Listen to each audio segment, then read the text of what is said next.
Matt and Topher in. Matt from Cultivate Elevate and Topher Gardner. The dudes. The dudes. Oh man, I see Biocharisma. I see Transcendence. Ooh, the heavy hitters are coming in, baby. Let's go. I'm gonna.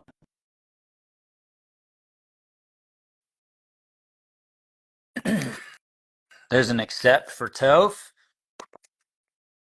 And we're gonna look for Matt. So could everyone let us know when Matt? Oh, dude, there he is. Look at him. What's going on, guys? Hey, you. I've been meaning to do this for a while. Is this your first Instagram live? It is. Dude, it's so easy. It's so fast. That We, is fast. dude, we could That's do great. anytime. We could do this anytime. So fast. And Instagram's the only one that's not really censoring hard right now. Oh, that's great. Yep. So I've been ripping on some topics that got me banned everywhere else. Pretty hard on Instagram. Just fine. So Awesome. let me. Yeah, you usually go hard in the paint. I love listening to your car riffs. You seem to like really like lean into it when you're in your car. That was the start of it. I'm finally like growing up past it, and I like want to get in my hole and actually study something now instead of just getting in. It's like I think it's this, I think it's that, blah blah blah. Now I'm like really like starting to philosophize and sit back. It's funny how we start to evolve. I'm looking for Matt. Have you ever talked to Matt Topher? No, I don't think so. Amazing. Well, he definitely knew who you were and definitely had a like response of, "Oh yeah, I like that guy. Let's do this." So let me check and see if he's in here. Let's do it. Hey, dude, Topher, intro yourself. And what I don't want to do tonight is like interrupt you guys too much, but I've had questions that I want you to try to answer tonight that very few Perfect. people will try to answer. So go ahead and if you don't mind, intro yourself and tell everybody what you do, with your domes and your biochar, and I'll look for Matt right now. I'm Christopher Gardner. All my friends call me Topher, so all the biocharismites out there, the people that listen to my podcasts and support all my experiments, they know me as Topher. It's just been what people have called me. Hey Matt, how's it going? Snoopaloop, what's going on? Hey, What's dude. Oh wow, going this on? is powerful. Awesome. Matt Topher's Yeah, giving an intro. We're gonna hop in as soon as you guys get your intros in. So Oh yeah, that's fine. we're gonna run. awesome. Yep. Keep going, Yeah, Toph. yeah. So I'm a master dome builder. Some might call me a master mason. I do concrete masonry. I also do super adobe. I do geopolymers. I do a lot of different fibers in natural building. I pretty much just have had my hands in a lot of different ways of building structures. My personal preference is to build structures that have a lot of curves in them. So I build domes. I build Vesica Pisces homes, conch shells. I've built tons of malokas for ayahuasca ceremonies. I've built stages for music festivals. I'm just sort of a handsy person that way. I also make biochar. I have a biochar company, and the name of my podcast is the Biochar Isma or the Biocharisma Podcast. And so I figured out a while back that soil was really where it's at, and so biochar is a wonderful thing that I make and I sell. I sell retorts too. And then I also have a polarity therapy clientele. I don't really take on new clients so much. That's it's probably my longest held profession, but that's where I actually balance people's nervous systems through the pressure points of the body. Oof. And that, yeah, that's I've been doing that now professionally for 25 years. So those are my three main gigs at the moment, plus being like somebody that does a little bit online. I've kind of gone into the teacher role as of late and sharing my wares, and yeah, that's where I'm at in life right now. Awesome, bro. So I definitely want to make sure you get one of these AC boxes. Both of you guys actually will appreciate this. The only AC device that I could get my hands on, alternating current, Hmm. 110, 110 volts. I've tested it. Can take it just fine. It's not DC, not a Hilda Clark, not a Bob Beck blood electrification device. It's pretty insane. I'll tell you guys about it in private sometime. You're gonna love it. Oh, All wonderful. right, Matt, give us an intro, bro. Well, I've talked about a lot of things. We'll go with all different topics, from electroculture to pearl powder to exposing the nonsense on Cultivate Elevate. Been censored, I don't know, a billion times at this point for everything that I can think of. And it's been a journey. You know, the last 4 years have been a journey. Company started in 2020. We have a bunch of different superfoods that have pretty much gone absolutely wild. I did a bunch on electroculture. That went absolutely wild. And it's been just a journey since then. And then connecting with people, meeting new people, and doing everything has been just, I would say, nonstop. And it's wild to see. The electroculture journey started and things just took off. People started testing it and people started getting 42-pound watermelons and all kinds of fun things. Mm-hmm. And I'm working on finishing up my book now on electroculture and the ether, where I cover a whole bunch of different topics related to everything electroculture wise. And then just working on more superfoods, new types of shilajit, working on some stronger shilajits as well.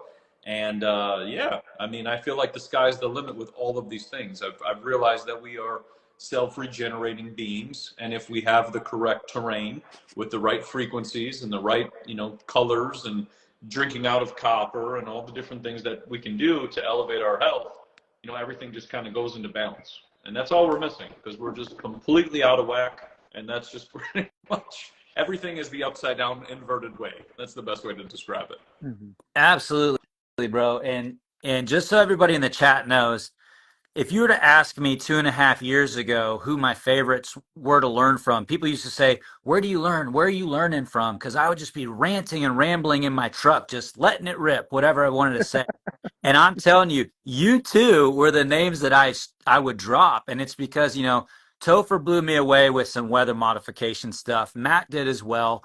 But what I realized is something with Matt and I was, I would make posts and I'm like, dang, this guy's posting like everything I'm posting at the same time. And I think we were binging John Levi and Mind Unveiled early in the early days at the same time. And then it's like I had the same book and then we had some of the same books. I'm like, okay, we're on the same page on the other side of the country. And I'm like, and here years later, bro, this is the first time I've talked to you in person. We've messaged 100 times, you know, but it's like, all the way across the country, I've been on the same page as this guy for so long. And now that I know how this guy's brain works, I've got questions that I think you two would really enjoy. And I think Topher can put some things together for me, you know, especially with that John Levi history with Matt and I, and Topher's there too, with resets in the old world. And if you guys don't mind, I want to kind of throw out a little bit of a foundation of what I want to cover to see if you guys can jump in on it. Great. Cool. Yeah.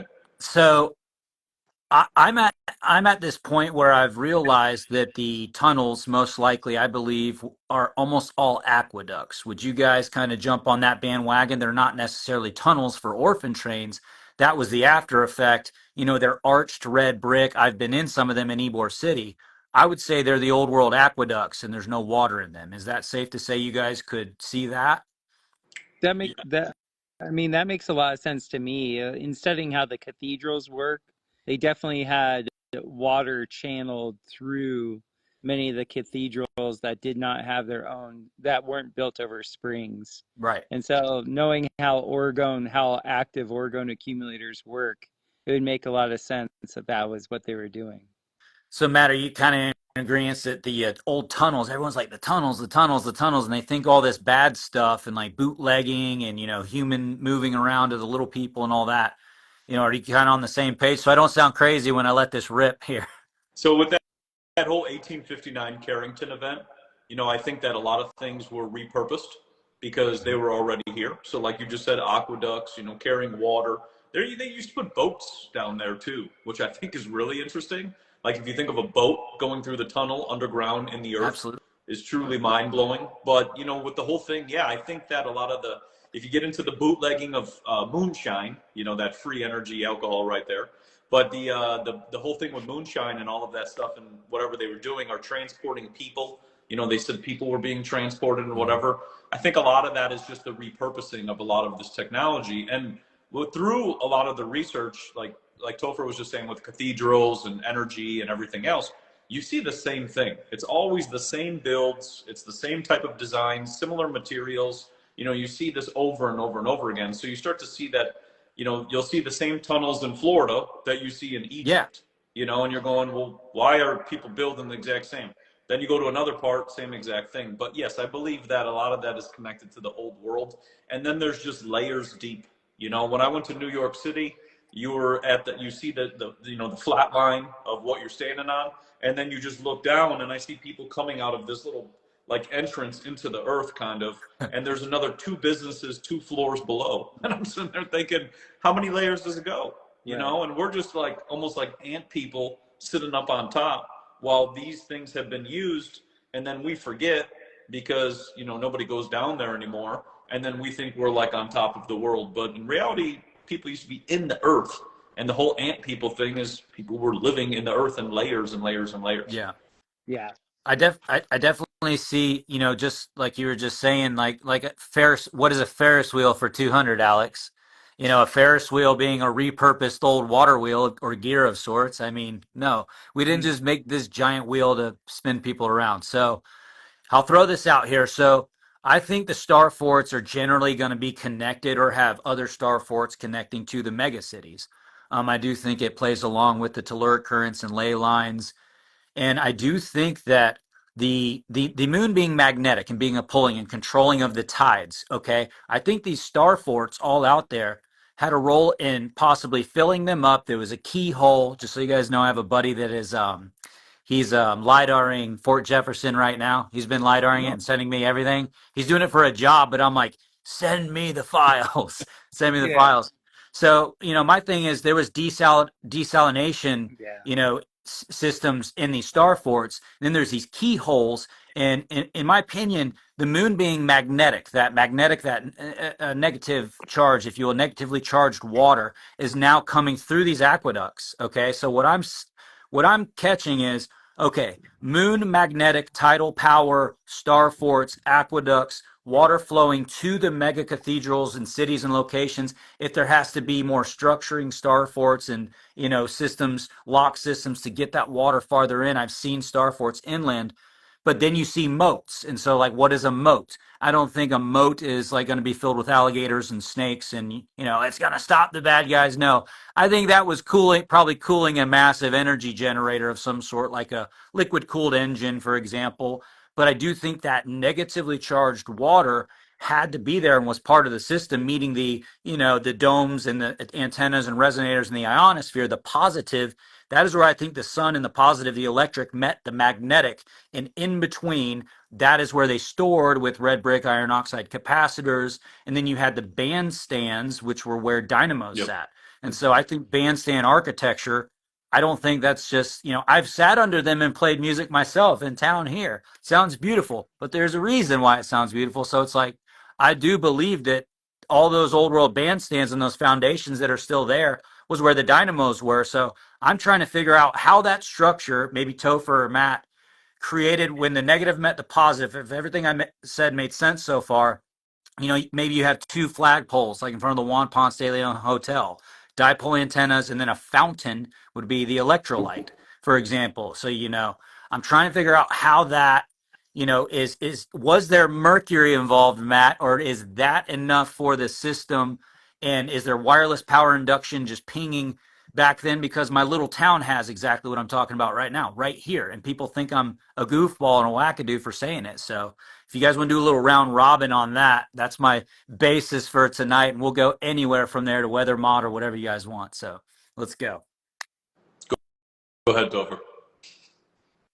I don't think they were using the type of electricity that we're used to. We use essentially a waste product of electricity. We use the hot side, and in a lot of my mentor in making batteries and crystals was John Bedini, and Bedini was pretty infamous, notorious, and famous for making his own crystalline batteries and saying that the best way to charge a crystal is with what we call back EMF, which means like whenever you have a circuit that oscillates, you get something that's known as electrical cavitation.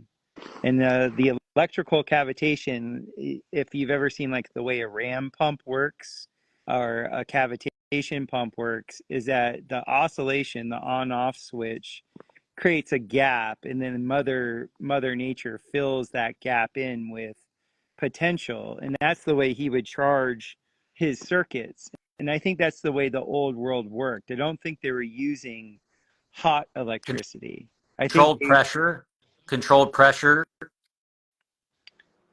well, it's very interesting because when you're using the more subtle energy, you have a less of a chance for things to like burn out.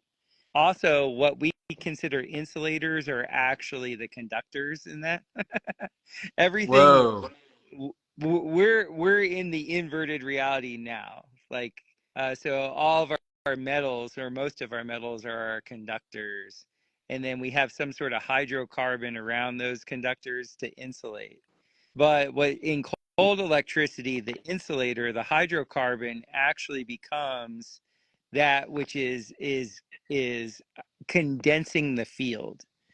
This is not Wait, the electron. This isn't the electron model. electrons There, aren't going up and down the wires? no. And so Damn. I think what these structures were doing, and the reason why they spent so much time with aesthetics, is because when you have, like you brought up the whole thing with these octagons that had these dynamos in them and things like that. An octagon's been known for 6,000 years to be a generator, an energy generator. I've built pagodas that were 8-sided, and they have a very, very strong power to them.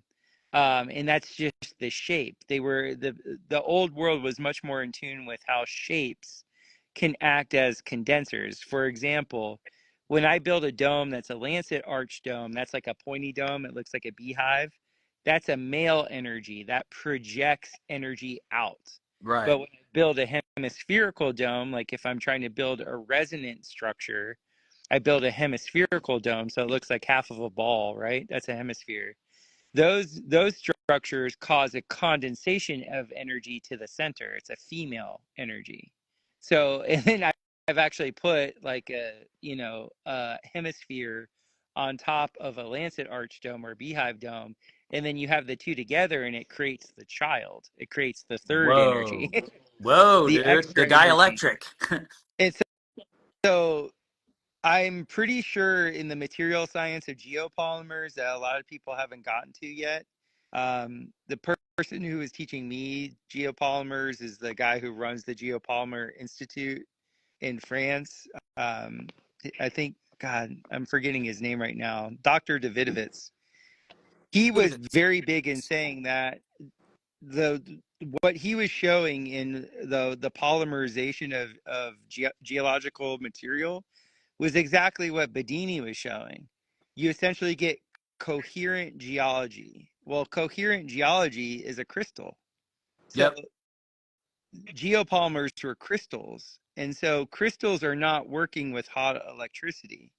A lot of these buildings that were built with Roman cement, what they call Roman cement, the whole building that was alternating in colors, where you had the red and white brick, or let's say that they had the Roman cement, what was occurring, the actual substrate of the crystalline structure that they were making was acting like what we would see as like a circuit Yeah. board, but it's not. Piezoelectric, like semiconductor-ish.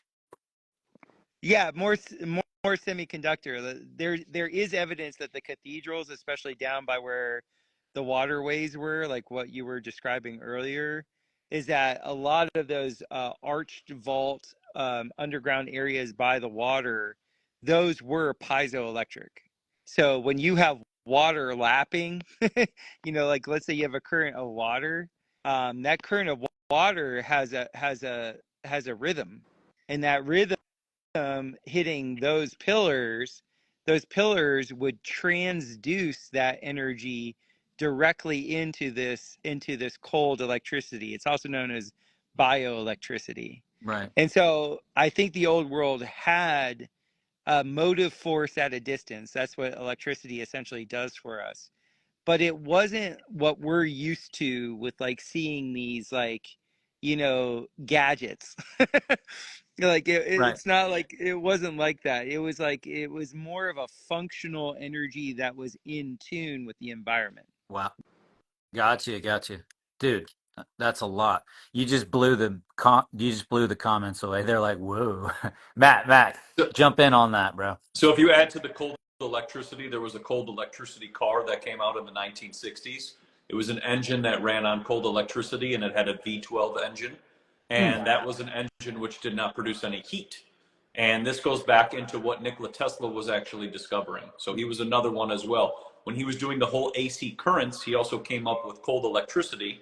And when he discovered cold electricity, he realized that he could send electricity to everybody. Right. And then JP Morgan Chase didn't like that. But his whole tactic was actually cold electricity, because he said that obviously the technology that we're using with AC and dynamos is too hot, overheats, and is inefficient. This is also what Nathan B. Stubbenfield talked about, who made a lot of earth batteries. He Right. discovered that he would put these earth batteries into the earth, and they would get stronger over time. The charge would build up over time Right. just based on the earth's energy that's always pulsing. So what would happen was people would have the battery, it would have the fluid removed from it, or it would go away. You know how it like evaporates and whatever else. So the fluid would go away, and this battery still remained with the charge. And these were batteries which were no longer connected to anything, and they were still emitting a charge the entire time. So he was saying, Nathan B. Stubbenfield was saying, that all the power lines, all your telephone lines, everything that's all put out there, they just have to be put on the certain spots on the earth, ley lines, and they will just run themselves, just Dude, based on this charge that's coming out of the earth. And he said dowsers used to be able to go around and find these spots, but then people started just cutting down trees and running lines all over the place. So they messed up all the energy spots, because now the energy spots are all connected together. So it's much harder for you to find spots when you're dowsing, because now everything is just like meshed and thrown together. the interference. So Yeah. you have lots of interference. But the cold electricity is interesting, because Nathan B. Stubbenfield also talked about how like all the wires, the telephone lines and everything is horribly inefficient, like horribly inefficient. And this is another reason in which a lot of Nikola Tesla's technology didn't come forward. You know, I feel that he discovered, rediscovered or whatever. I But a think lot we of all the think that. We all yeah, think that. a lot of the technology in which he was for didn't come forward, because it would completely cook everything that we have now. Because everything that we have now, like Topher was saying, runs hot, and it's dirty electricity. It's inefficient. It only is like 11% efficient, which is totally mind blowing. Even cars, you get like like 11% efficiency in these engines and things like that. So you see all of that and go, we're just doing everything backwards. And everything related to cold electricity, it blew my mind when I started researching it, and I actually put it in my book. But it blew my mind because I started realizing, wow, everything is hot. Like all Yeah. these lights are hot. Everything that we have, the wires are always, hot to touch. What's the opposite? Cold. And there's that cold energy that we're not using. And you think of the sun and the moon, you have a heat and a cold, if you get into that Charge whole thing. And they and the say that discharge. the discharge that happens, like when the sun sets and you're sun gazing, there's a discharge that takes place. You can feel it in your body. And then as the sun rises, you have that same discharge to wake you up. So if we think about everything in the battery sense, cold electricity is definitely a rabbit hole to go down. And then when you think about the technology, like Topher was saying, a lot of the technology that we use, it's all just garbage. Like they have sat and taken things and tweaked them to make them more inefficient than what they're supposed to be. Yes. And then we now have this like whatever's left over, and we just are using that. And then that's why when I got into like the mercury and I started taking mercury vials and spinning them and seeing that the voltage that was being produced, I started to realize that how are we supposed to find free energy or the energy of the old world if we're using the technology of the new world? Like if I plug something in with the current technology that I'm using today, how am I going to figure something out if I'm using that inefficient technology? And this goes with like all these frequency generators and all these things I see all over the internet and whatever. It's like we're using Rockefeller garbage. Yeah. We have to use something different. And I got heavily into crystals, and it's cinnabar. You heat this up and mercury just pops right out of it and everything else. Yes. But when you get into stones and you think about stones and all of this different the resonance that comes from these, and natural resonance, like Topher said, natural things just happen. And there was some bricks back in the 1850s where they would take radium, put it into a brick, and that brick would just generate electricity, the cold electricity, the entire time. Or that brick could be placed into water and it would turn it into an artesian spring water. So when you think about materials and the resonance and all of this stuff, we are doing such a like a absurd way of doing things and then trying to figure it out. It's like, it's just like the germ thing, it's a bunch of nonsense. So it's like, Yeah. it leads you down all these other rabbit holes of nonsense. And it's like, once we eliminate that and think, okay, if I have the materials of the earth and the energy of the earth, and I use, the moon cycles, the eclipse cycles, and all of these things, I'm sure they'll come to you. And that's where I started to realize, like, through this journey of these things just come to you, but you just got to watch nature. It doesn't always come from the might come forward, but only to a limited extent. Yeah, dude, I want to chime in. You mentioned I'm going to butcher this, like Stubblefield something field name earlier. Nathan B. Stubblefield. Yeah. Stubblefield. So you were talking about it would just sit there and continue to charge and build up. And so, I mentioned the aqueducts and the plumbing system of the old world earlier because I truly believe that the water has been shut off. Yep. And so because the water shut off, we've been stuck in this positive, dirty, hot system ever since. I literally think dams, reservoirs, all that, you guys and I have been down these roads. And that, when you just mentioned that, it reminded me, oh yeah, that's where I follow like a Melted Brick University on Facebook. It's like, were all of these structures just sitting there slowly cooking themselves without their cooling, without the flowing magnetic and the negative coming in, no ability to discharge, still got the dome, still got the antennas, whatever event happens, man-made, cataclysmic event, man-made or not man-made, during a reset, if you will. Did all these buildings get cooked in that instant, or did they get cooked slowly and melt? Does that make sense? I like that. Yeah, because I was going to say that reminds me of or like an event of a static field event. You always see orbs coming out of the earth. You see that like with the compression of the piezoelectric properties, you see orbs floating around. Yes. Imagine if one big orb came up and just like that. It made me think like all the stuff would just kind of turn to gravy, like you said, because it doesn't have those protective properties. Or to flip it another way, you got those stone buildings into mountains. What happened if an event happened which turned them from whatever material they used to be, let's say copper or whatever it was, and then turned them into stone? Dude, Because yeah. Bianca Rulig has covered that, Matt. A lady, Bianca, talented little gal, uses simatones.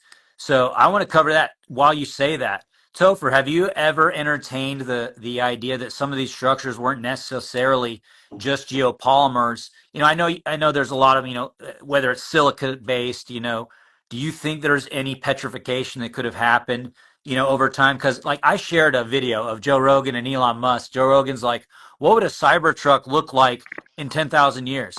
And Elon's like, basically like a rock in the form of a Cybertruck. And so that's literally his exact response. And I was like, oops, stealing that. And I stole that. And so like, I see these structures and mega cathedrals and I see them looking like they're cooked, a lot of the Gothic. I'm like, that thing was probably beautiful and white at one time, and then you see it cooked and it's like, wait a second. Could some of these have possibly, out in India, you see a lot of the gears that spin in some of these structures. Mm-hmm. I can't see stone and geopolymers being, gears and smooth like that unless, you have a response to that. I could see a possible petrification or flash petrification of sort happening to megastructures and different events. I mean, we could be covering, since how long do we all believe, the three of us, whatever, we'll say, 6 to 10,000 years. I don't know where you guys are at. Wherever you guys are at, how many different types of events could have caused different structures to maybe petrify or look different or act different, melt different, that kind of stuff. So what do you think? I absolutely believe in instant Yep. petrification. I caught a lot of shit in Costa Rica because I kind of figured out the stone spheres thing.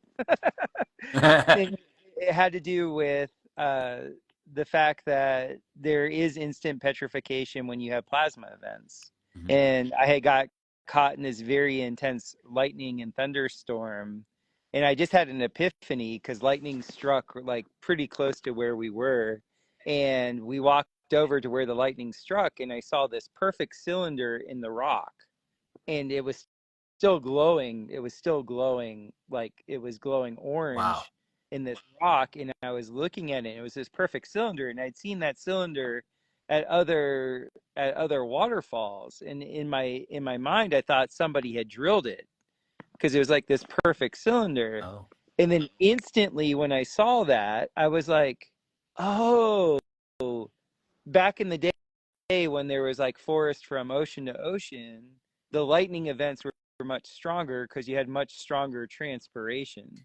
You know, when you had these huge canopy forests and they would transpire all this liquid up into the air, you'd have these much, much greater, stronger storms that would come in. And I saw it. I saw the lightning hitting the bauxite soil, and bauxite's aluminum silicate with iron oxide. And the thing is, I mean, there's hundreds of videos on YouTube of scientists in different universities showing how they can make ceramic beads. They can make these ceramic perfect circles by hitting bauxite with these plasma discharges. Well, Mhm. imagine having a plasma discharge of like 8 billion kajillion watts, whatever it would Yeah. be, hitting this virgin rainforest ground, and then you'd end up with these igneous rocks, these perfect spherical igneous Oh. rocks. And that's Oh. and and I saw it like it was an epiphany. It was just like, oh, that's how it happened. And when I wrote that article in a science journal in Costa Rica, I caught like nobody wanted to hear that. And I was like, guys, you're saying that the people that had these soft flint-like materials could carve a perfect sphere. I'm a guy who actually builds hemispheres. I shape hemispheres for a living. I'm letting you know that you're not doing that on like a spinny wheel on 3 axes with weak things with an igneous rock. Like you're not, I'm sorry to tell you. And there was like hundreds and hundreds and hundreds of them. I'm like, this was created by nature. Mm. This was something that was actually, and the science shows this. It's something that's reproducible. You could do it. I think a lot of these bigger buildings that were made out of bauxite, because red clay is a lot of it's bauxite. They'll Okay. mix That's bauxite and they'll fair. mix that with calcium bentonite, and then they'll mix it with some sort of silicate, and then they fire it to vitrify the clay. I think some of these buildings were hit with plasma and were instantly, meltified, however you want to say it. Mhm. And then I don't think all mountains are like melted buildings. I've heard that Me there either. may be more. But I think a lot of structures, I know for a fact, at least in Central America, not a majority, excuse me, a lot of what are called mountains are just old pyramids. We are just driving through Central America, and you would see this perfect triangle, and they say that's such and such mountain. I was like, that's a fucking pyramid, because you could tell because it was the angle of the triangle, the three-dimensional structure of it was at the angle of repose, and that was the call sign for the Egyptians when they made their pyramids. Yeah. That was the call sign for the Turkish people that made their pyramids. Like they would use the angle of repose as the angle of the actual pyramids. They're Yeah. everywhere. The old world structures were so massive that a lot of times we don't register them because the scale. Sure. I think people were bigger. I think they lived longer. And I think the scale of what they accomplished was a lot greater than what we've been told. Right. Matt, chime in on that, brother. I know we got you for an hour. Guys, we got Matt for another half an hour. Topher, I don't know how long you can stay, but I do want to go over rain dances and Zeppelins and dirigibles and dream catchers a little bit. But Matt, you can chime in on that. So I think that's an interesting one when you think about static field events taking place. because I sometimes look at some of the statues, you know, that you see in like Rome and these places. They look like Yeah, real people. I know. You know, you look at that and Dude, go, that looks like a real person turned to stone. It's too perfect. And I say this because they have this new technology I just saw last week where they have robots which are drilling and making stones and they're carving and whatever else. Then they show like the best guy with his little hammer, you know, and he's like chiseling away and whatever. And that, if when you look at those statues in comparison, they are too perfect. It Right. almost reminds me of that folk tale, you know, the Medusa, you know, where her gaze was turning people to stone. And if you think of a gaze, you know, or a laser, you know, laser focused, remember that whole thing? We're laser focused. If you think of I that do. or some sort of high energy heat towards an area or towards people, you could turn them to stone. And then they would be these stone figurines, which people are like, oh, that's Michelangelo and allegedly building all this other stuff, because they always make up a story and whatever else to it. But, you know, that's kind of how I started to think about a lot of these, you know, statues. And they just look so real, you know, to a point where and the weird part is they replicate them all over the place. Hmm. You see this too as well. Like every place you go to, they're always showing you these statues.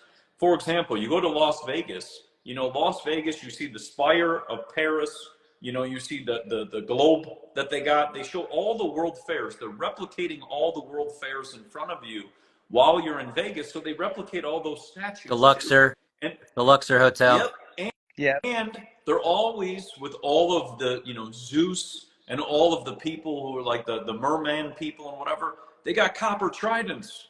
It's like, why are you showing copper all over, everywhere, copper tridents? And if you think of, you know, the conductive properties or electricity that can be created with copper, then you start to think of, you know, if you aimed your trident at a place, you could then cook something. Or that whole, like, you know, Moses parted the sea situation. Well, Hmm. if you could create enough energy, you could part water. And this has been I, shown with just high, with huge static fields.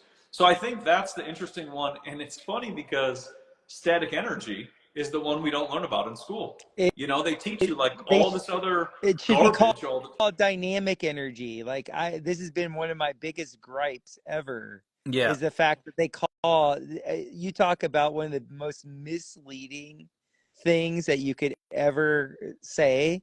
There's nothing static about static electricity. yeah, yeah. Well, yeah, Well, that, and then energy, they're usually referring to the dissipation of energy when they talk about energy. They're not talking about potential ever, almost, or field theory. It's always the mushroom cloud explosion that's being talked about, you know, whether you're, you know, at the molecular level or not. So, Right. yeah, when it goes, I think we should, does Matt, no, Topher, you know Ben, the archivist? Yeah. yeah. Yeah. I would be willing to bet. Oh, you guys both know him. Great. So say we get Ben online. It's like, Ben, find us an Ivy League basement article on petrified statues from like a Yale or whatever. And dude, he'll find it. I Yeah. guarantee there's something on that. Yeah. So, so yeah, I mean, we can go as deep as we want all the way to Tridents and Atlantis. I mean, that, you know, and there's one thing I want to chime in on that. The Louvre. Do you guys think there's a hint at all with as above, so below, the pyramid being an eight-sided crystal? For example, when you have above and below the Louvre, do you think any of these pyramids are the same going down into the negative potential as the positive? Or do you think they all have their own just random structure below? I've always kind of looked at them as an eight-sided crystal, possible radio transmitter. They tested the Luxor Hotel. It's like, wow, it's an actual working radio transmitter, and they just showed it as if it's a spoof. It's like, well, that's actually kind of a big deal if we're going to think about the old world and all the other real structures. So, what do you think about that? Yeah, I mean, I, if you I go just into this, I always think that there's everything below that you see on top. You know, you always see the mimic. You know, there's always, it's like yin to yang. Every single thing that we've ever been presented with, that's always yin to yang. And even with these buildings, you know, there's layers below as you go with these. The pyramids too, they used to be coated, you know, with yeah. limestone. Sure. Limestone used to be very popular with the pyramids, but that limestone all faded. You know, that was one that went away and whatever else. But you know, they had that coating, and then you start to think about what else was in that limestone. You know, because that was the thing that was removed. That coating was removed. they'll say it was the wind, the wind from the desert took it away and whatever else. But I'm sure that, somebody decided, oh, we better take this away because people will start to kind of connect to the energetic principles, or like you said, as radio transmitters, and that's where you get into like Philip Callahan and all of the Celtic round towers that he talked about, Yeah. where monks were able to communicate amongst each Celtic round tower at a certain time of the realm. But because of the materials inside of there, they acted as antennas. So, there's so much, like you see, where we're just seeing the surface. And this is just, I don't know, 1,000 people dissecting things and whatever else. Like, we're just a small little amount of people dissecting things. But it's like, once you start connecting it, you see how many things are also missing, and materials which used to be there and then now magically are gone. Or they say, these have no relevance, so we got rid of it for you, type of thing. Yeah. I'd like to just let the people in the chat know that these two guys right here, they lived their life understanding the abundance. Like, we're not just talking about this, like, oh, they took it from us and we don't have it. These two guys know it and live it and understand it. And I understand it now too. And fortunately, I learned physics through quite a few psilocybin experiences. And I was like, oh my God, I apologized. I was standing barefoot in flowing water after a thunderstorm and could hear the power lines. And then I'm like, and I'd step out and it'd be like, and I'm like, oh my God. And I started apologizing to the Great Spirit, to God, our creator. I started apologizing to God. I'm like, I'm so sorry. Then I go and I run in and get copper. Then I get some zinc and I'm amplifying it. And I'm just like, I'm learning physics on this trip all by myself. Like, so everyone in the chat, these guys live a lifestyle that reflects the self-education and knowledge that they've gained. And so we can talk about the crazy tech and stuff about it, but we can go primitive too. What is a dream catcher? I see a mandala. We're talking about mega cathedrals. These structures had mandalas on the front. Was there glass in them or not? Not really. The specifics don't really matter. When you see a mandala, I would say that they were literally clearing the space. I have like say like I don't know, a sand dollar and a snail hanging, and then feathers. We're talking golden ratio, Fibonacci sequence. So bad energies come in, are caught in this field, right? And then you have these points. Whatever this is made out of, we don't know. Whatever your dream catchers are made out of. I'm sure Topher's got a story for this, but and then you are restructuring the energy right over the baby's head, for example. That to me is a perfect example of that's not BS. Dream catchers weren't BS. There's a reason why these were there. There's a reason why, like, feathers and shells, your swirls, your Fibonacci swirls were hanging from these things. And then I have right here, for example, you have a fire. I know Topher believes in this. I just heard him say it actually on Sam Tripoli a few weeks ago. It makes me laugh because I've been saying this for years and people have been making fun of me for so long. I look at a rain dance as like a heating element. This is like a distiller. A distiller, you have your heating element at the bottom, steam comes up, goes through the coil, the fan cools the coil, and it goes over a carbon filter, blah, blah, blah. Well, you have a vortex. These are both Wilhelm Reich guys, both of these guys. You have a vortex. You have what? Dust, right? What is the water condensating on in clouds? What are we condensating on? Jim Lee, condensating onto what? Dirt, dust, smoke, carbon. We're kicking up dust. We have a heat vortex going up, and we have specifically charged particles coming up, reaching a specific layer in another charged location. It's not bullshit. It's not bullshit. That is the most basic form of weather modification that I don't think the average, North American is just willing to say, oh, maybe they were onto something. And that is how guys like Topher and Matt and myself, it doesn't matter what they do. There's so much abundance everywhere. Once you learn natural law and God's law and the fabrics of the ether and how everything works, it's almost like it's like a bad sitcom, everything they're doing. And it doesn't, the fear just doesn't happen. I'm like, no, they can't take this out. Does that make sense what I'm trying to say, guys? It makes total sense. All right. It makes total sense. All right. So that was total sense, because that's been bothering me. I got made fun of for this 2 years ago so bad, and there was a little video I made. Rain dances aren't bullshit. If I can chime in too, you think Please. about everything with fire. That's the one thing they want you to get away from. Think about the Yeah. climate cult, who are telling us like all the climate nonsense that they just make up a new thing every day. The number one thing they want people to stay away from is fire. They want people like electric, getting rid of their gas. There's no fire involved. And my thoughts, like exactly like you said, if you're generating a fire and the smoke is going up. And when we had fires in Arizona, that actually was happening exactly of what you were describing. The weather that they were trying to do and whatever nonsense they were trying to pull was not working because the fires were actually balancing out what was going on in the sky. And I sat there and thought, wow, look at how nature just loves to give solutions, because that's what nature does. You want to mess with nature, we're going to, burn things, and then we're going to fix it. And then they tried to come in with their barrage. I've been experimenting with copper pipes and a whole bunch of other things. They try to come in with their barrage, and then it just doesn't stick. It doesn't stay. And that's the thing, is we have intentions with our mind.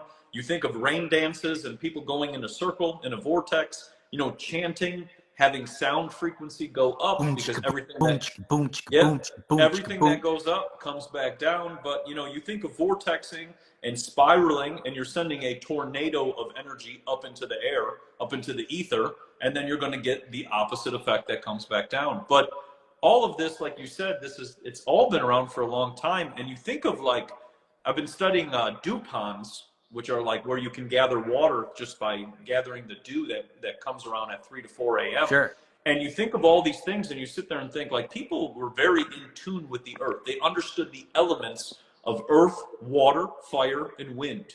And if you use all four, you connect to ether, or the spirit. Right. And that's what this is really doing. And that's what those people or society, civilization, whatever you want to call them, that's what they were in touch with. And each time there was a reset, this information was lost. And now we're just kind of piecing it all together, trying to figure it out. But each culture has little bits and pieces. And I think that's what the internet allows us to connect back and understand this, because you can get information from all over the world. Versus before, it was just me, I don't know, the three of us sitting in a powwow talking about this, and trying to figure it out. But it's like now so many people can chime in, so many books, so much information. And that's where I think, their whole, you can't go backwards. I think that's the best way to describe it. Once people realize there's solutions and ways to fix things, you start to realize you can't go backwards. And that's what I think this whole system is fearful. This is why they want robots and all kinds of other weird stuff to roll out and whatever else. Mandela effect. Many effect. people are waking up to the truth and seeing these things and then connecting the dots, like you said, in a very simple form without a whole bunch of fancy words, because we always get like a million goofy words. And it's like, it's really simple. It's just really fire equals rain, like you just make it really simple. But it's been overcomplicated. And then they've given us Bill Nye the Science Guy and the actors and all the other ones, and people are seeing through it, so that's how I say it. I think we're all here probably not atomists or particle light as a particle kind of guys, and just going back to it's simple. And they don't want us to realize the natural interference patterns or the easy natural dampening fields that we can make. Topher's got crazy story of orgone, dampening fields and things like that he's got stories, he's got stories about microwave tech. I understand the signaling. I've listened to Jim Lee for many hours. I listened to Jim and Topher together. I've listened to Matt for many hours. And I think it's so much, they don't want guys like us to teach others all of this stuff, putting it together. And archive.org, I know I'm kind of spinning off. It's ticking me off. I got to remind myself of this. I think archive.org got scrubbed recently. You guys use archive, right? No. And they went down. It was down during the hurricanes, and I'm like, ooh, I don't like this. And I'm like, is this a digital book burning? And then it's like, okay, Mandela effect. You guys both talked about that. They can take away the history, but the knowledge that we have doesn't go away because it's built into us. It's our own connectivity. It's how we connect. It's like my feet are on concrete right now. I know this concrete's grounded. I know it's grounded without the OOFR grounding copper rod. I know that the concrete in my house is grounded. You know, so I don't need, I'm not going to need clarification. You guys won't need clarification ever for the rest of your life, knowing what to do because you guys have found the truth. And so, like, I think it's just a big deal for people in the chat to understand there is no fear when you understand physics and how it literally directly ties into metaphysics. It Hmm. all connects. It directly connects. And like that's how I found God through flat earth and physics. And it's like Hmm. then I ate mushrooms and it's like, oh my gosh, I'm sorry, I didn't see it, I didn't get it. And now it's just like, oh my gosh. Now I mean 2020, I had South Pole seed exposure. I had magnets underneath of my starter plants in the windowsill. Hmm. And I'm like, oh my gosh, this is so simple. Then I'm like shaking the magnet on the plate of oil, and I'm like, oh, that way's north and that way's south. Wow, you know, it's like because I couldn't figure out the polarity of the magnet. Everything's so freaking simple. Um, It is. do you guys? Let's go back to, if you don't mind, the Flower of Life mandala. I have a feeling I know you guys' cosmology idea of cosmology.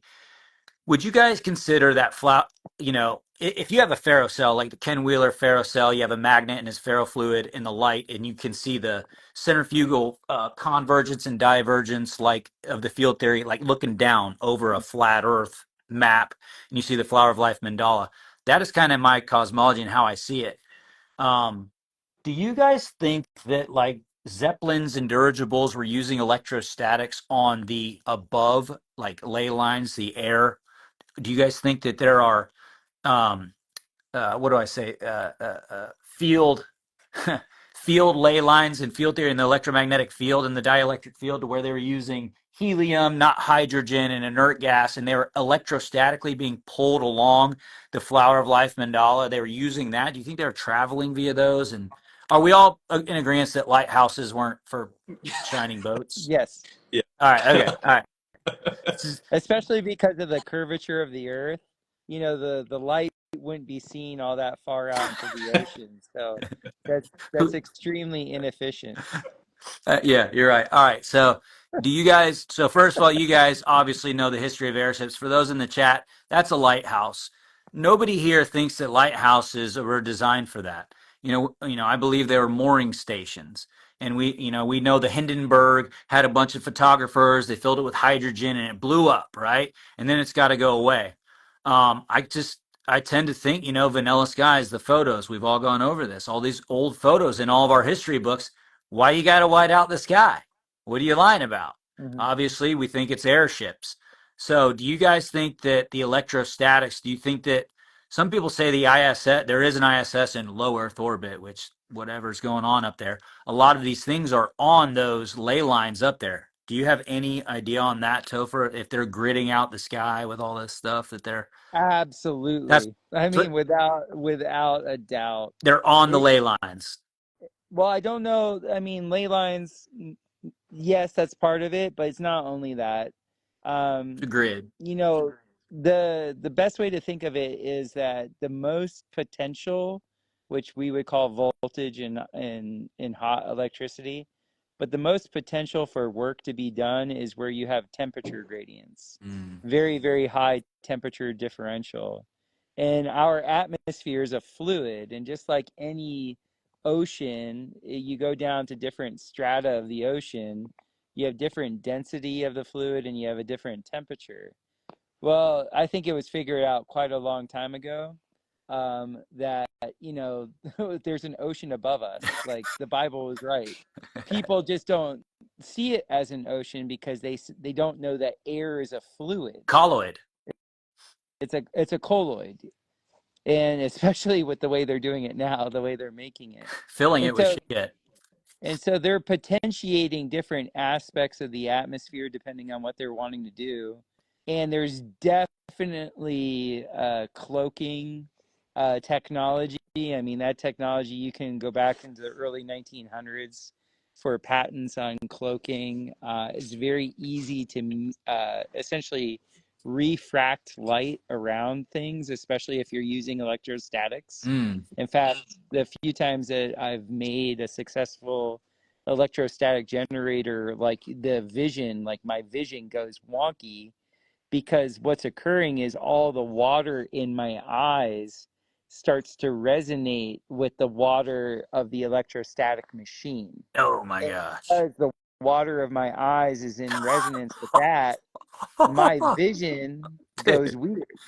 Whoa. This also happens to a detrimental effect with certain like very powerful 5G towers, like very, very high ampage 5G towers, is Understood. that the millimeter wave is now in dissonance with the water in my body and my vision gets very, very weird. Ah, So these in our atmosphere, it's probably something a little bit like Avengers, like where they show like there's these like flying things up there that we have no idea about. You know, us grounded folk, like we're literally in Middle Earth. We're on the Earth in the middle of like plane of as inertia. as above, so below, exactly. And yeah, it's up to us to kind of understand how the five elements work down here in Middle Earth, and then depending on whatever God's plan is for us, we maybe we get to know all the other stuff. But I have absolutely zero doubt that there are devices and machines that can self-suspend in the air, because you can pull noble gases out of any fluid. And so a lot of these, like, just like lower, let's just say lower tech stuff, what we're seeing in the difference in colors in the atmosphere and everything like that, those are the noble gases that are receiving charge potential. Right. So I think they figured out quite a long time ago how to collect the gases that they needed, along with potentiating it with, like, in these dirigibles. The thing that, like, a lot of people have asked me, like, why were the aspect of the dirigibles, why were they so large? And I'm like, surface area rules the day in static electricity. The Mm, more surface area you have, the more static potential you have, because as that thing is moving through, the more it's moving through the atmosphere, through the fluid of our atmosphere, every point of it that's being touched, the inside sheathing of that would have the quote unquote static potentiation to help keep going. dude. So Dude. yeah. Hey, we got Matt for another 6 minutes or so. Matt, I've been following you forever. If you want, If you could share it, if what's that? if you want me to chime in, I'll chime in on that one because Dude, the lighthouses is wild. Because think about the lighthouses; they're out in the middle of the ocean. Like, this is where people have to think about. I had a book from 1910 where they talked about 14 people pulled a lighthouse out into the middle of the ocean and stuck it into the earth so that it wouldn't go away from the waves. So then you have to sit there and think, okay, so 14 people. And then they talked about that there were stairs below the lighthouse which went into the ocean and were another 500 feet down. So you're sitting there thinking, like, yeah, okay, I'm sure you built that. Like, that's what you were going to go do. But then if you add it to like what Topher was talking about with the blimps, I had some books from 1910 with the World Fairs and that whole situation. And they had blimps which could run on 5 gallons of gas and go up to 10,000 to 20,000 miles. oh So my on five gosh. gallons of gas. So this is why, like, the blimps went away. Hindenburg came and they're like, oh, we got to get rid of all those blimps. Because during the 1910s, 1920s, and 1930s, they were already going 1 million miles around the Earth. And it's funny because it's a flat circle that they show with the map, and it's going around. But anyway, Yeah, so they show this and they were going 1 million miles around the Earth. And then all of a sudden the Hindenburg thing came and they said, well, we got to get rid of all the blimps. And it's interesting because with the blimps, you have helium and you need radium to have helium. But with all of these things floating around, when you have helium, you could just be floating around all the time. So a yeah, lot of the technology that we see, like Topher was saying, like even with these airplanes and things, they're just going into a pocket. They always fly at the same altitude. They always fly at 35,000 feet. They go into a pocket and they can just tap right into there. And I actually had an infrared gun and I was out checking out all the airplanes and I noticed no heat coming from them. And I thought, No, oh, cold electricity, you're out oh, there doing what you're dude. no, doing, but not they're telling literally us. using Schauberger's Yep. tech. Dude, Without a doubt, no way. I've studied the Beautiful. cross sections of these jet engines, and the biggest Mandela effect to me that ever happened was the fact that the engines now, the jets, are way in front of the Yeah. wings. Because when I was studying Schauberger close to 20 years ago, all the jet engines were underneath the wings, or they were at the back, depending on the model of jet. In what Schauberger would say is, once you start to get the Wirbelreiner, once you start to get the pulsating, he was very big into, like Tesla, into the pulsation, but it was pneumatically. What occurs is the plane is sucked forward. Oh my God. It's not pushed forward.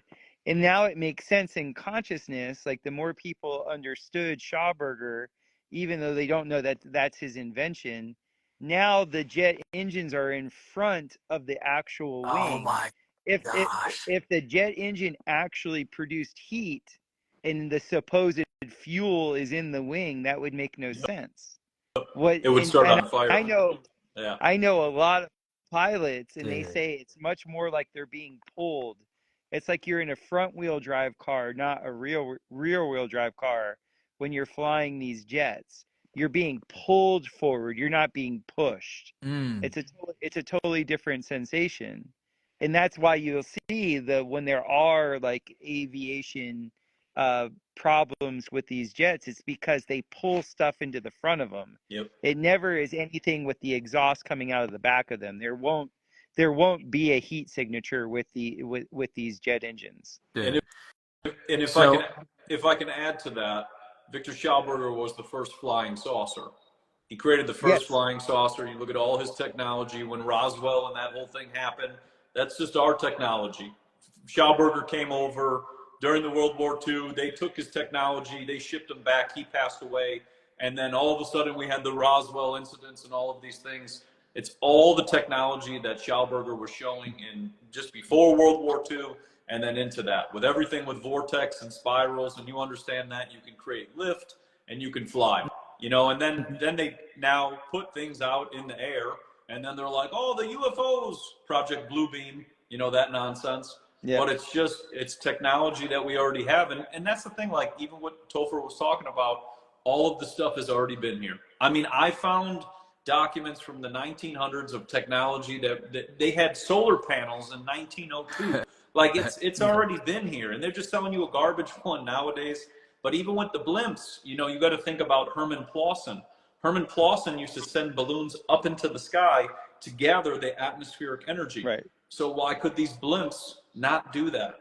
They could gather atmospheric energy and they could just, you know, float across the realm. And you got to think of like all the pictures from above, all these pictures from the World Fairs and all these things. Yeah, they're always from even these castles. They got photos in 1880s, 1850s from above.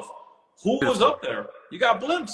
Right. You're just floating around the realm, and then you're just dropping things if you want to blow them up and whatever else. You know, it's you start to look and go. Obviously, somebody understood flight. You know, and the Wright brothers, which is the best. You know, when they're watching the airplane and they're not even paying attention, and it's like, wait, what? Seeing the #1 new airplane, you know, whatever. And the people are like looking off to the side, you know. So it's taking the blinders off and then realizing that we are all deeply connected to this technology, and we're deeply connected to the truth. And that's why the truth is so dangerous to their narratives, because once one person understands, Victor. Mic check. We're losing Matt. Too much hand movement. He's dropping too much gravy, guys. This is how it goes. They got to get rid of Matt. He's got too many followers, Toph. I'm telling you, too many followers. Once he starts, you know, it's almost like he's bringing them together. He's rounding them up. Oh man, they got to get rid of him. All right, my bad. We apologize. We will stop. We'll slow down. We'll stop. Dude, so I want to make sure people understand a little bit more about you. I don't know if Matt's going to want to come back in or not and say goodbye. That hour he offered was up, but I freaking love Matt. Topher, I've noticed you know a little bit more about jurisdiction than most. And you, I brushed up, I watched your new Sam Tripoli tinfoil hat pod yesterday. Mm. Just kind of listened to it in the background, and I was listening, and I kept hearing you say the word trust, and I've heard you mention jurisdiction, and I understand you know currency pretty darn well. Mm. Um, I wanted Matt to hear this because Matt understands energy and currency as well. You know, we're not particle theorists. We don't think light, is a particle. I'm more of I know you're a pressure guy, a temperature guy, and there's charge and discharge. We get into these courts and we have charge and discharge, right? We have Yes. anodes, we have cathodes. We got this side of the ledger, that side of the ledger. We have gold and silver coin. Why is gold and silver coin still, this is what I want to grab Money. both of you guys earlier. Gold and silver coin is gold to silver. So these earth batteries, Matt mentioned earth batteries earlier. What are they using? Copper and zinc.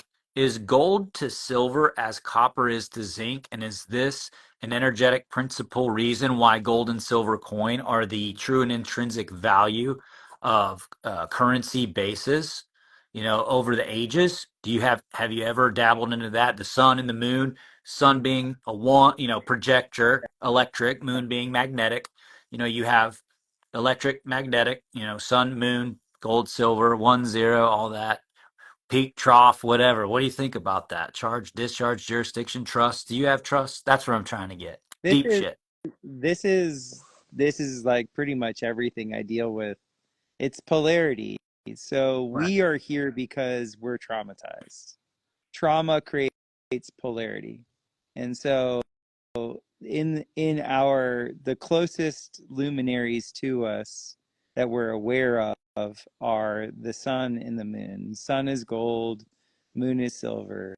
Mhm. The moon is paramagnetic, meaning that it resists a magnetic charge in all directions, and the sun is diamagnetic, which means it gives a direction. So the sun in and of itself gives off an antiseptic light, and then the moon in and of itself gives off a septic light. Paramagnetism is akin to the feminine energy. Mhm. It's chaotic when it's going out, but it can implode to the center. And the diamagnetic energy is akin to the male sense of energy, is when it's going out, it's directed. It has a direction. It has a singular motion when it's actually going away from its center. So this is the best way you can think about it. And the currency systems usually use that as the basis. They're always trying to run polarity because, well, the best way to say it, in the current system that we're in, it's disaster capitalism, and Yeah. it's been disaster capitalism as far as I can tell since 1903. The Um, polarity's off right now. well, it's not off. It's All right. actually working perfectly. Okay. Um, there's no victim in this. Oh, nice. Great way to there, put it. there's zero victim. Because We're it's a here right. constant. It's a constant, right? Well, the mechanism is a constant. We are here because of our consciousness. Mhm. If our consciousness was different, we wouldn't be here. Frequency is location. So we are experiencing, like earlier, the whole notion of free energy. The reason why there isn't free energy is because there's not a consciousness for it right now. It's just not so. Even with the Great Awakening and What yada about a yada. seed? What about a seed? That's a free energy I'm device. Oh, you're saying, I'm talking about within the domain of oh, electricity. okay, You know, 10-4. of course there's over unity everywhere in nature, but Gotcha. I'm talking about the question that I get a lot is, what about free energy devices, blah blah blah blah, and I'm like, it's because you don't deserve it. Yeah, the consciousness doesn't match it, and it wouldn't even make sense. The wisdom, the level is not there to attain it. Even well, It's almost like if you had to ask the question, you don't right, deserve it. So I tell people that listen to me, don't worry about any of that stuff. Worry about being the type of man or the type of woman that would deserve receiving something like that. hmm Because there's only one provider.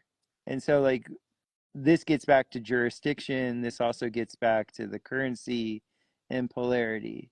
There is truth in the Bible when it says this is a fallen world, in the sense that we did fall. Like we're in inertia, we're in the plane of inertia because we fell from Mm. grace. So what we have to do is we have to remember what grace is. Mm-hmm. We have to remember that and trust that. We're only really here because we don't trust. Our trauma caused us not to trust the provider. So once this trust is re-established, the consciousness rises, you're provided everything because you trust. And that trust, can turn into legal whatever. That trust can show up in the form of current monies and current currencies and things like that. Yeah, in God we trust, for example, God was the executor of the public charitable trust for the, United States of America, not the corporation. But when God is the executor, that in which one creates, one controls. And so it's like, where did man derive this authority over other man? But a maxim of law, that in which one creates, one controls. Clearly, if God is the creator of this trust, nobody comes in and has authority. So that's kind of where all that stuff comes into. And that's where I got into really diving into trust law. It's like, man, I just want to study trust. I'm like, why do all these magistrates and judges respect trust? And it's like there's a deeper meaning to that. That is very, and it's like you're saying, it's almost like kind of sad that I've given it that much value. Going back to what you're saying, you mentioned the innocence of a child. What'd you say? Being able to touch or the innocence of that child could experience. What was the child experiencing? And because the child trusts the pure joy. Joy. Yeah. So the child experiences joy due to trust in the innocence of the child. And you said you had a piece on that. I wanted you to elaborate on that for my people. Well, You know. To, it's kind of cool because children are ignorant, and their ignorance allows them to trust because they haven't been scarified. They haven't taken their lumps yeah. yet, and so they can fall into trust and therefore have joy much easier than adults. But adults, when they can touch joy, can have a much more profound joy Right. because their joy will always take them back to grace. Mm, It won't be the hedonists in my life that I know. They don't experience joy; they experience pleasure, and they're always on the merry-go-round of always like looking for more pleasure. But when you as an adult, like somebody that has taken their lumps and then is still being able to find the absolute um, perfection of the moment when it comes, the type of joy that you'll experience, it will take you back to grace. It'll take you back to your center, to the I am. It takes you back to the original jurisdiction, the original kingdom, which is within. yeah. You know, the most perfect being that we know of, that at least in Western culture, he was emphatic about saying the kingdom of heaven, the jurisdiction of heaven, heaven is the home of God, is within you. So Right. like that dude didn't never lie, Jesus didn't lie. And so whether or not you believe that that's a real entity, whether or not you believe it's a made up story by Josephus, none of that matters. What is said through Jesus's words, as far as we know, they all check out. Like it checks out Yeah. 100%. When you And mentioned Yeah, when you mentioned the alchemy of the Bible and Scripture, and just really truly understanding some of the astro theological references, it's like, oh, this all checks out from everything we just talked about tonight. It all yeah, still checks out when from planetary alignments to eclipses and everything. The light to rule the day, the light to rule the night. You start seeing all these stories, and it all lines up. physics to metaphysics, and it gets pretty wild. And the answers are all here all the time and They within really us. are. They're within us, and yet the tapestry is also here at all times. Yes. The Yeah. tapestry. And this realm, when people say plane of inertia, a lot of times I have to explain what inertia is. Inertia is the opposite of momentum. Inertia is when something wants to stay in its place. Null When it pressure point. Inertia is like when something doesn't want to change. Right.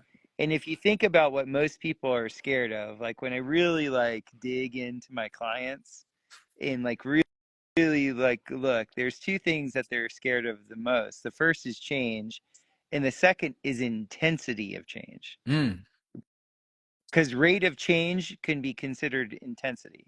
Like when gotcha. you really look at what intensity is, it just means the rate of change. If something has a slow rate of change, it's not that intense. Oh, gee. If some Got it. if something has a very rapid changing, like if the medium changes very very fast, man, that's intense. Yeah. And that's what people are the most scared of. And because we are actually stuck in inertia, we're stuck. That's what inertia means, is like Complacency. it's not even just that, it's the actual fall. That's what the fall The is. fall from grace you're talking about. The fall from grace. We fell from this fluid, spontaneous trust state. Like all of us athletes, we've experienced the flow state. And in the flow state, there's not a mind that's there that's gauging what you're doing.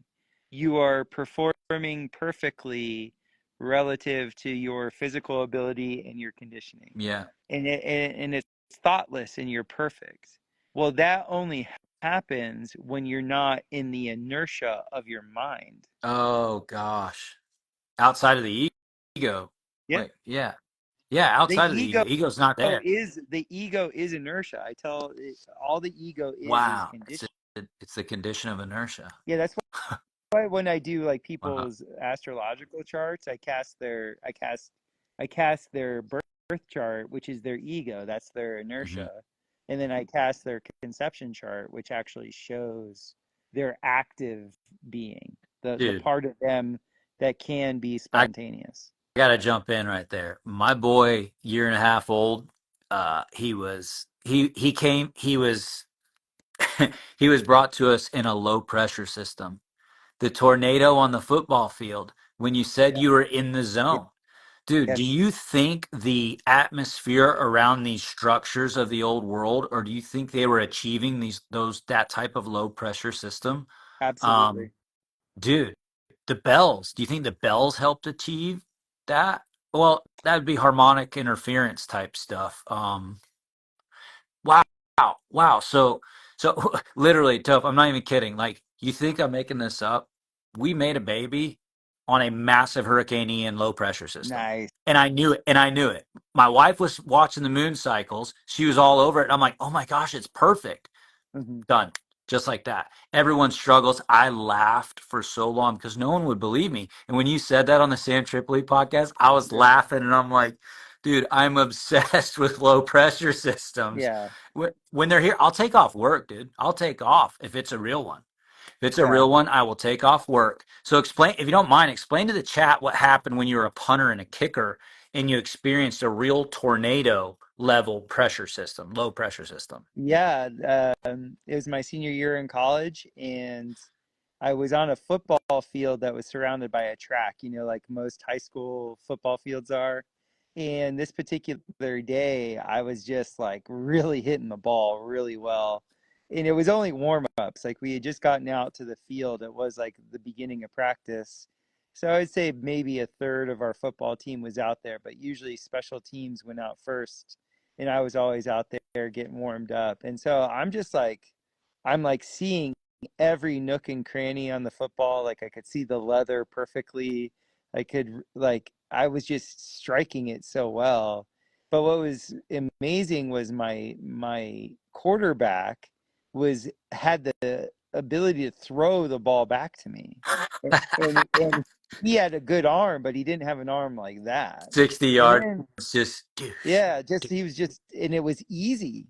And then I'm like looking over at my other teammates and I'm watching them run, and it was all like chariots of fire. Like everybody was just beautiful and perfect. And I was just like, and this only lasted, like my awareness of this state was I was only aware of it for like 3 minutes, but it was like it was slow. Like everything seemed very Like the slow. zone, like the zone, Yeah, like Jordan in the zone at the buzzer. yeah, Slow. it was awesome. And then the Wow. next thing we know is we hear these like faint whistles, but we can't really hear it. And so I turn and I see my coaches like near the body of the structure of the school, and they're like waving us off. They're like doing this with their hands, and they're like, "Get off the field." And so we finally hear it, and so all of us just start like jogging nonchalantly until we hit the edge of the track. And then we hit the edge of the track, and then it was like Chaos. all of a sudden all Freaking this like chaos. this wind, and like we're like, and then I look up and we were literally there was a tornado that was essentially the circumference of the track, and it was coming down onto the football field. And Dude. so we run off, and Dude. we run into our football, like our weight room, which was like an all metal shed. Yeah. Totally stupid to do. And like as we run into the shed, like the wind's picking up, and so I'd say I was about 2 football fields away from where the tornado was touching down. And we were like, "Oh Jeez. my God," and we see this funnel come down, and it just like it Incredible. just it gets really close to the ground, and then it just bounces.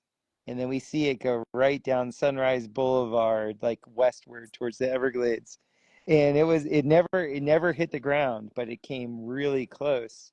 And when I was talking to Dr. Judy Wood about it, she was telling me that that's in certain experimentations that they want to do, where they want to combine dissimilar metals, or dissimilar things that wouldn't normally combine.